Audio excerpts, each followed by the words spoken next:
Wow. I'm telling you what, on Author's Corner, this woman is dynamite. You can see her bright smile.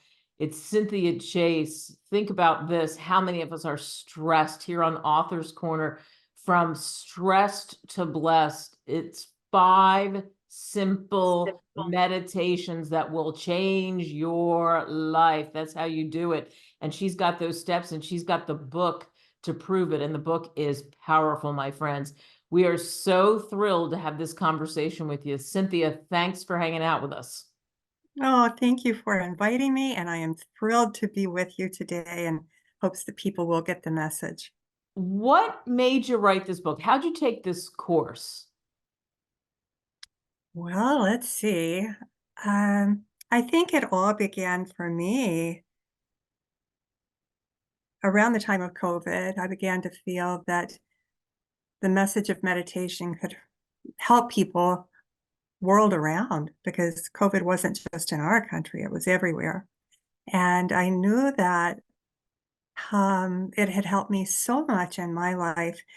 It had to help a few people anyway, if not many. So I sat down and I put it together and I published it. And that's how it came about. So it was about 3 years ago as COVID was rampant.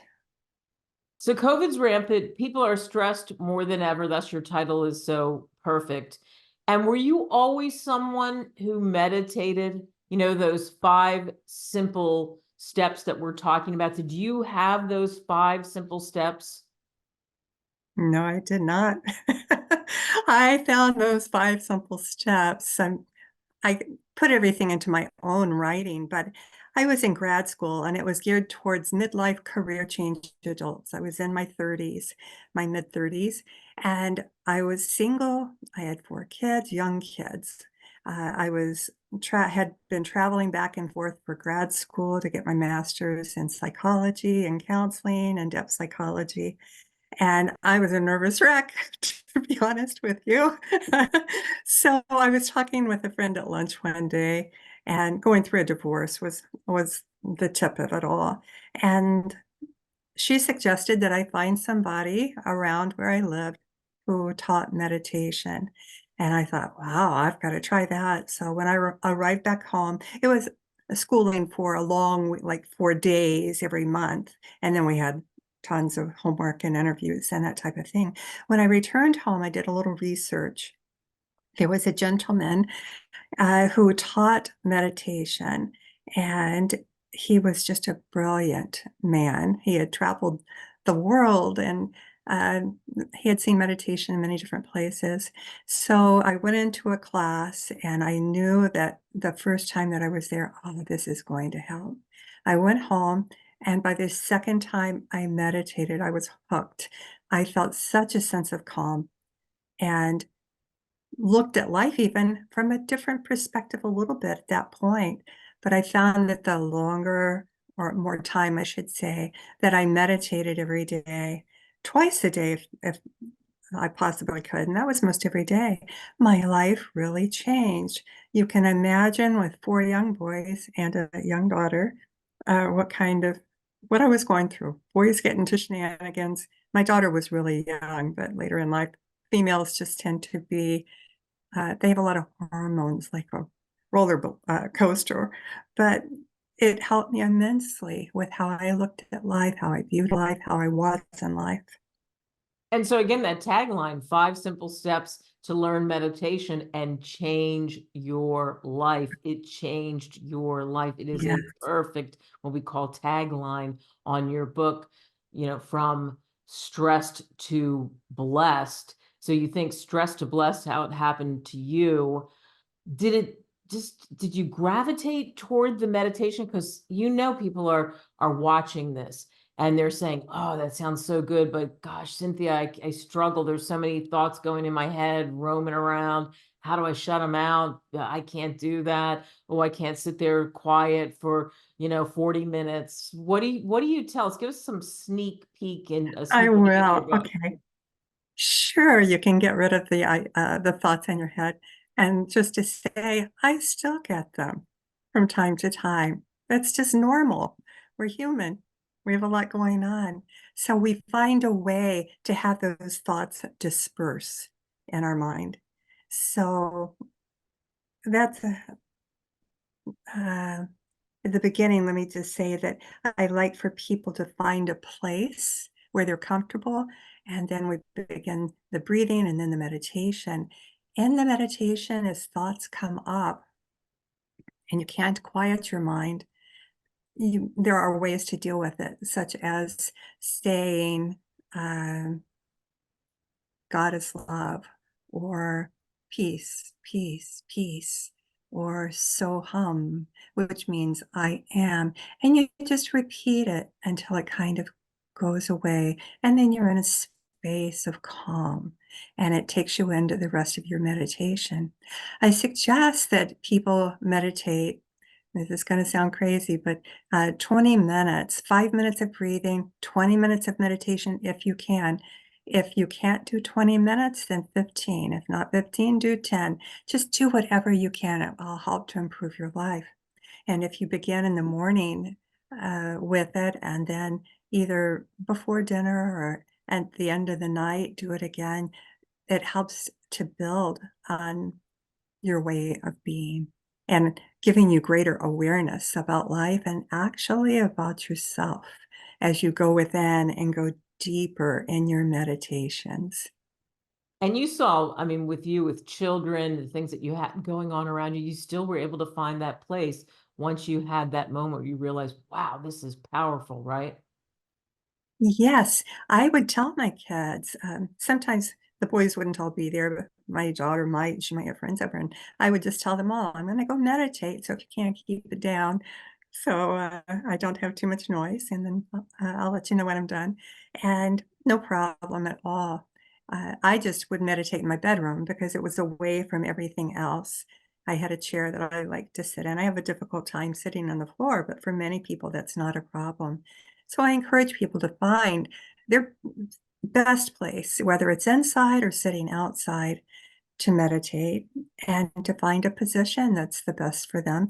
I prefer a chair. Some people prefer the floor. Some people prefer to lay down. As long as you don't fall asleep, that's just fine. So doing this obviously changed your life. This is why you have this in the title, changing your life. Do you think it's just made you a better person, dealing with people better, not immediately, that flash to anger that even really good people have happened to them because they're so caught up in so much? Absolutely. And that's not to say that I don't still sometimes have that rushed thought or decision. But what I find is if I am being overwhelmed, let's say by a crowd or by what somebody's saying and talking a lot, and um, I find this calmness begin to flow over me and it feels wonderful. Does that always happen? As long as I'm not in so much of my ego and I allow the meditation that I have practiced to come through, it works. But if I don't think about it, I'm still calmer, but it's better when you recall what meditation does for you. And before we're off today, I'd like to give a little uh, example of what it's like as you meditate. Absolutely. Good. So we'll do that. And tell us a little bit more about the book. Give us a little bit more about the setup in the book, what people can expect when they crack it open. Okay, thank you. Uh, I was just looking at it before we came on, and my purpose for this book, I think that's the most important part of what I had to say, is that I want the light that has grown in my heart center from the practice of meditation to spread out onto the road of or the path of others who are around. And I really think that people are drawn to those who are calm and normal, more or less, but calm and seem receptive to what you're saying. I think it makes you a better listener to be a meditator. And so my goal was and still is to introduce people to the practice of meditation so that the light that is grown in you shows into the path of others and they want to be a part of it. And more, the people that do it, it spreads. And it might seem minor, but it's this one way we can help in bringing this chaotic world back to a somewhat normal place. Yeah. For you in writing this book, finding that path to meditation, giving us that great example of what you told the kids, all of that, and then doing this practice, no matter what, now having it in a book and putting that all together, what does that feel like? Oh goodness, I was astounded when I received the book in the mail from being published. It was hard to believe. And I was done. It was like, "Oh, now what?" I still pick it up and read it from time to time as a reminder to myself. I don't get a chance to meditate twice a day, all the time, or even sometimes once a day if life is busy, but I have meditated for such a long while, many years, that I have the results of it inside of me. And it stays with you no matter what. If you have only meditated 5 times, it's changed you. If you've meditated many times, it's really changed you, and you will feel it. And people will say, "Wow, you're different." And it's a good different. It's a good different, absolutely. And it's so interesting because, as you said, now more than ever, things are moving so fast. There's much more chaos around all of us. And no matter what age, no matter who's listening, whatever age you are, who is watching this, there is something about finding that stillness and being able to grow it. But I love what you said. It doesn't have to be regimented. If something happens, you're traveling, whatever, you can only do it once a day, or you've only been able to do it a handful of times, you found right away that you were changed almost immediately, correct? Sure did. I found what I needed. And I just think as a spiritual practice is what I call it. Other people might just see it as a common practice. But I describe it as a spiritual practice because I know that I have grown spiritually as a result of it. And that means that my heart is expanded. I understand more my need to really listen and when to speak and when to hold it in and many other things. And it's helped a lot with having kids, being patient. Yeah, patience, boy, there's the short supply of patience, I think, around the world right now. So tell us how we can do this. You said you were going to give us an exercise that people Well, can I would take away like right away. to, if people choose to be a part of this, it would just be great. Otherwise, they'll be watching us as we do it. I like it. Okay, so I want to invite everybody now to gently close your eyes. And I'd like for you, please, I invite you to inhale as I count to 4 through your nose. 1, 2, 3, 4, and exhale through your nose. 1, 2, 3, 4. Inhale. 1, 2, 3, 4.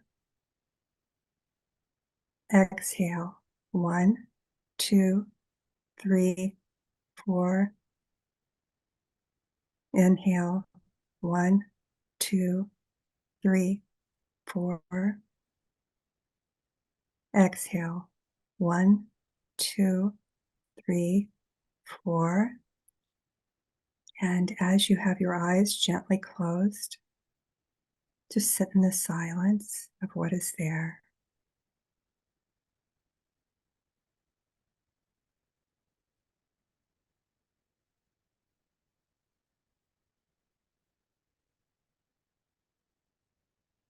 And I invite you now to place your hands one over the other across your heart center.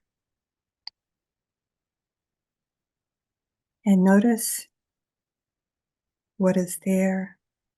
Did you feel anything during this time? Is it something that perhaps you can write down and go back to?